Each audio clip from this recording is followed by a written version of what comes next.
started writing short stories in graduate school, and it was all sort of the same story. It was the same narrator, her voice kept popping up in my head, and she kept trying to tell different parts of this story. And about the end of the first year of graduate school, someone said, these are chapters, these aren't short stories, this is part of a novel. And I thought, well, okay, I guess I'll write a novel. And of course had no idea what I was doing, since I had studied short stories for the last year, and really just with Pam's help and the other people on my thesis committee, turned it into a novel. And I have, that's it. Now I can't write short stories. Every time I think of something, I'm like, ooh, this would be such a great book. So I think that short form might have sailed for me, but hoping that I can get some other novels in there. I'm thinking about them now. So. Since I said I have two, and then I'll back up. So your narrator is an adolescent, right? 14. So how did you filter the adolescent, or how did you not filter the adolescent experience through your adult brain, and how did you find that balance? Because that seems to be the toughest challenge in your, and maybe Pam, if you have a perspective on that too, maybe you can speak as well. Yeah, well, first of all, I don't know how everyone else feels about their teenage self, but I feel like mine is still in my head. And she's still there screaming and throwing tantrums and all the things that teenagers do. And as I've grown up, I sort of learned to shut her down a little bit, you know, calm her down, censor those outbursts. So for me, it was actually really easy to slip back into that teenage voice again. The other thing that I did was read a lot of old journals that I had written from when I was in high school, which were horribly embarrassing, but also had some great material. I think one of the things we forget when we grow up is how every single second of a teenager's life is full of torture, right? torturous time, and everything that happens is horrible or hugely exciting. And those emotions, reading those emotions in my journal, even though the writing was embarrassing or whatever I was talking about was stupid, the feelings were really strong and really raw and fresh, and so it was easy for me to slip back into feeling those things and writing about them through hopefully a smarter, more mature voice.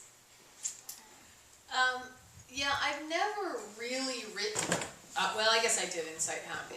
My book, Sighthound, which was the book that came out before this one, all of my books have been written in the voice of a woman who resembles me. And with Sighthound, I wanted to do something different. So I had 12 first-person narrators, and one of them was an 11-year-old girl, and one of them was actually an Irish wolfhound, and one of them was a kind of a sex-addicted cat, kind of a kinked-out cat with a bunch of fetishes. And then there were lots of other, grown people too, and that project was really fun and not hard. It wasn't as hard as I thought it would be. The hard one was the Mormon vet student, and I never quite got him where I wanted him.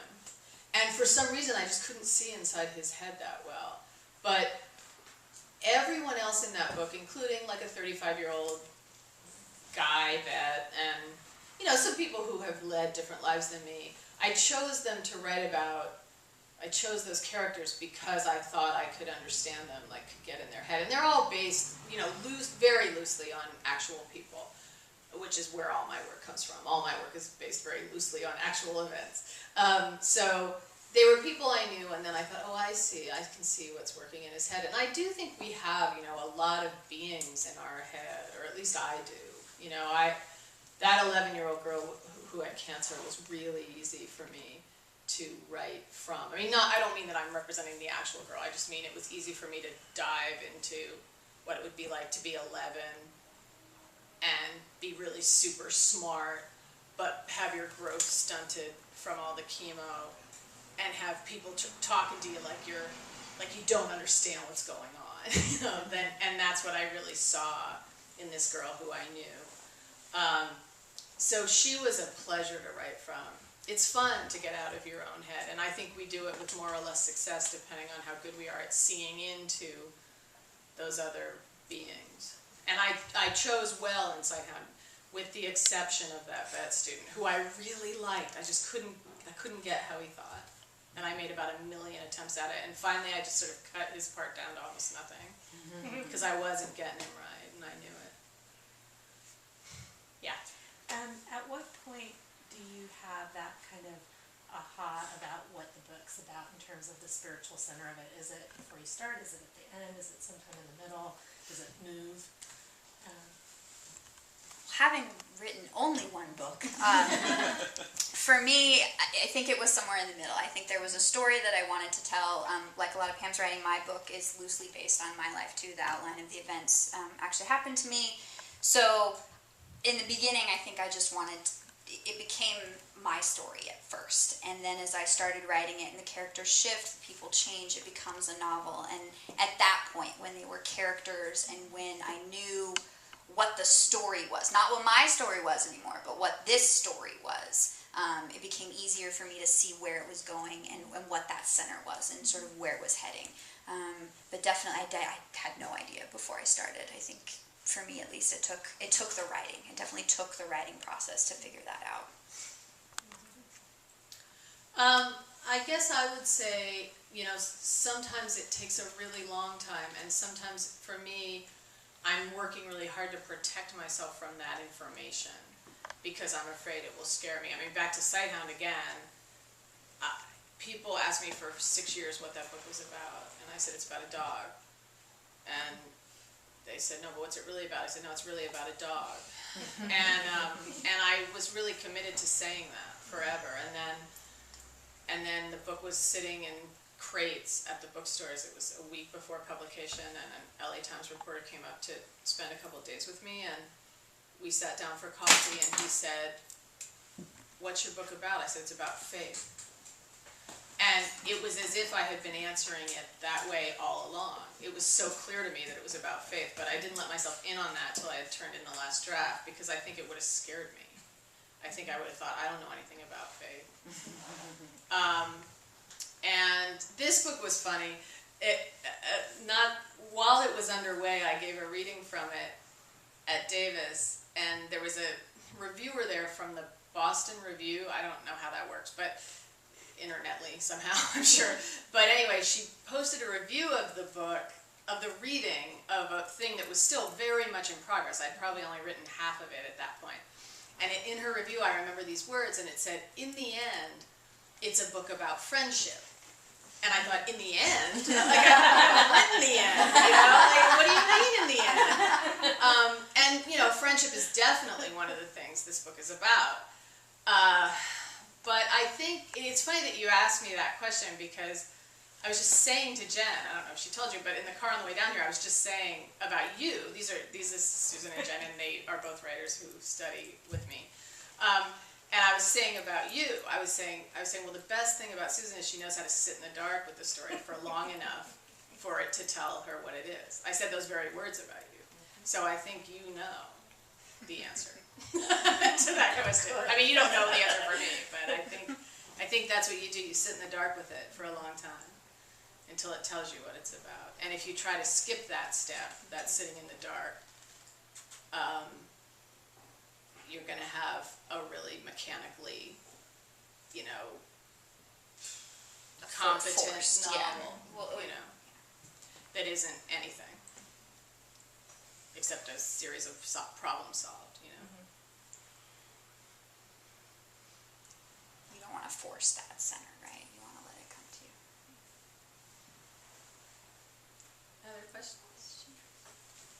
At the beginning, you had said something about how it took 3 years to get your book published. So I'm curious, was that 3 years with an agent, or what was the process like? Sure.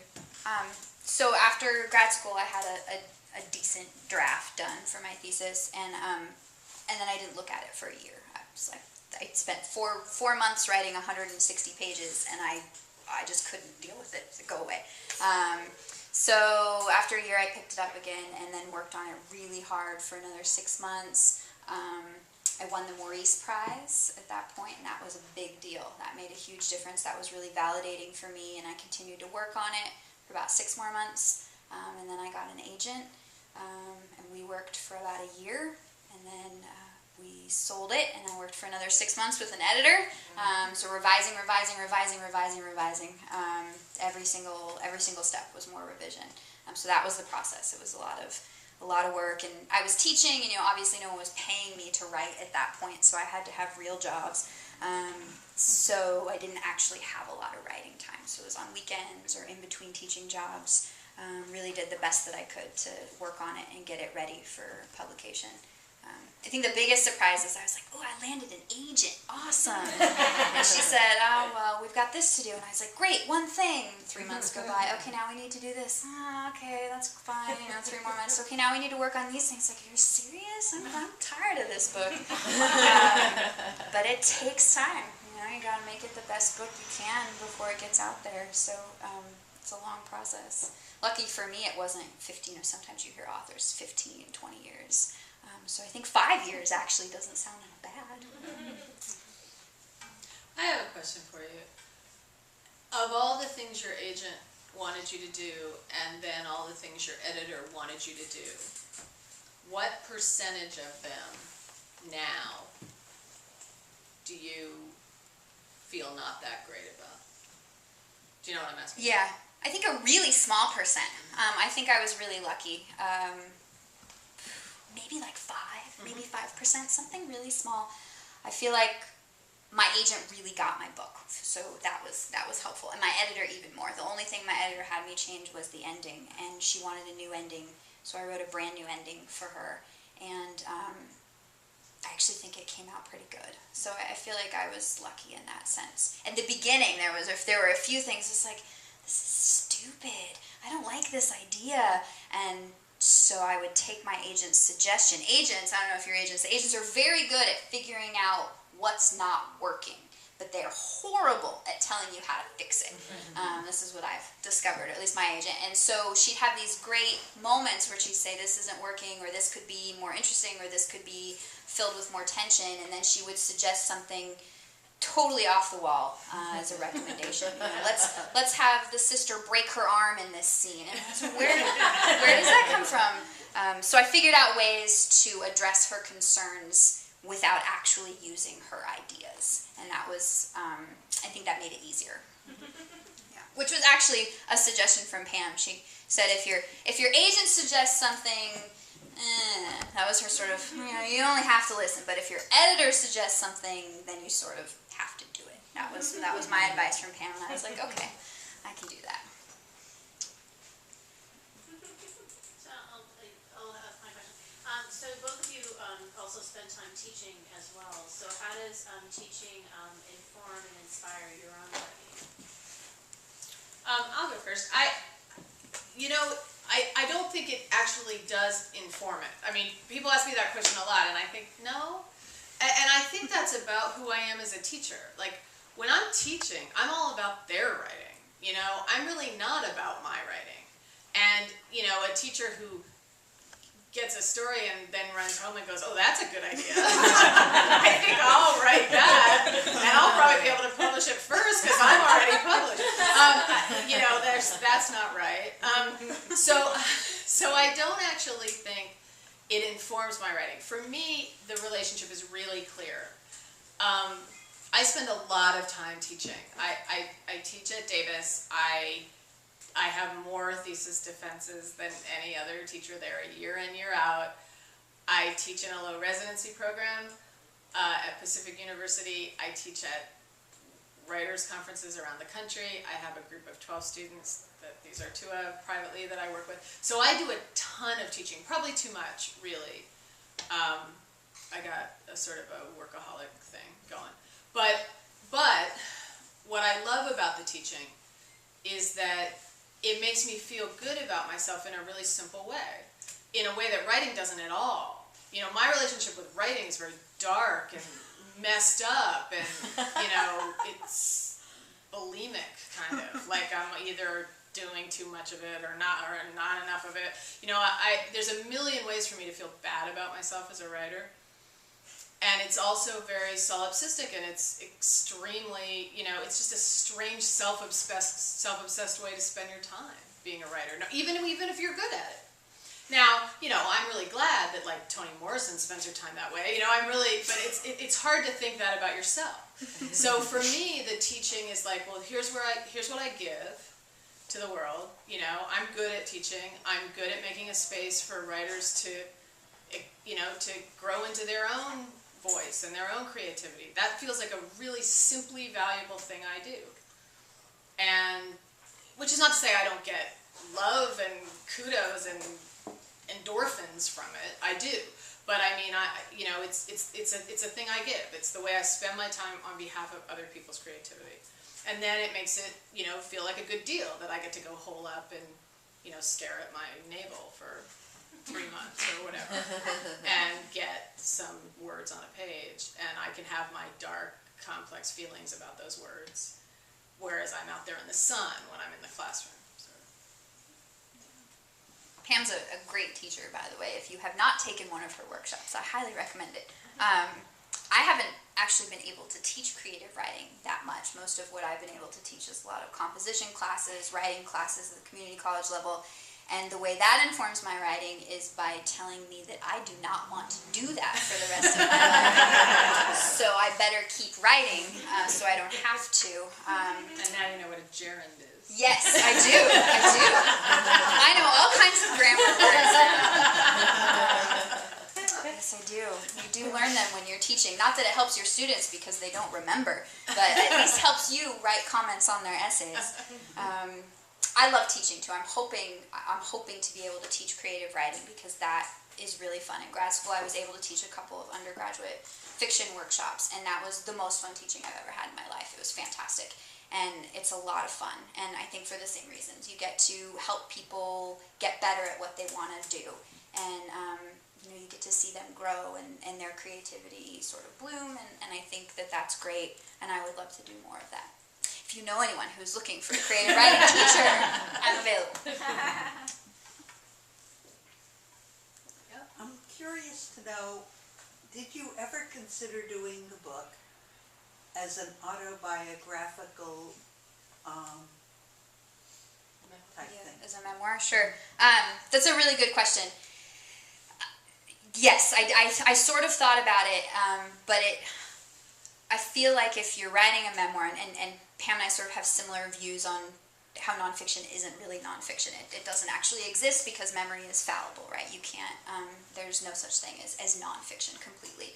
And I feel like with memoirs, though, you are held responsible to at least do your best to make it as accurate as possible within the limitations of memory. And I didn't want those limitations. I really didn't. I wanted to be able to change characters, to change timelines, to adjust whatever I felt like needed adjusting for the good of the story. And I didn't want to have to be sort of stuck in this space of, quote, what really happened. The other big issue for me is the year I was writing my thesis, the whole James Frey thing was everywhere.